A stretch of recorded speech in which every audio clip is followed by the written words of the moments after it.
Welcome to the Slop Farm. Enjoy the video.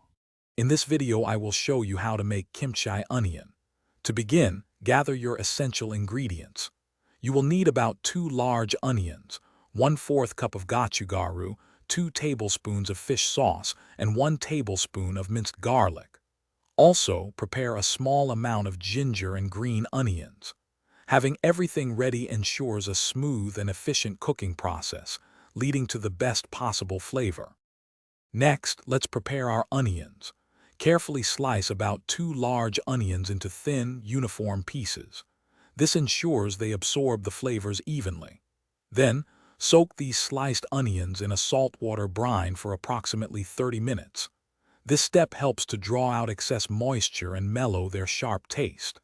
After brining, rinse the onions thoroughly under cold water and drain them completely. Now for the heart of our kimchi onion, the paste. In a mixing bowl, combine 1/4 cup of gochugaru, 2 tablespoons of minced garlic, 1 teaspoon of grated ginger, and 2 tablespoons of fish sauce. Add 1 teaspoon of sugar and about 2 tablespoons of chopped green onions. Mix these ingredients thoroughly until you achieve a thick, vibrant red paste.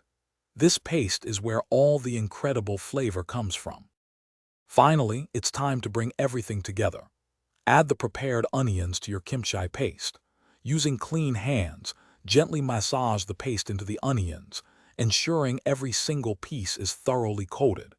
This hands-on approach guarantees maximum flavor distribution. Transfer your kimchi onion to an airtight container and let it ferment at room temperature for 1 to 2 days. Then, refrigerate and enjoy your delicious creation. Thanks for watching. Consider subscribing if we helped you today.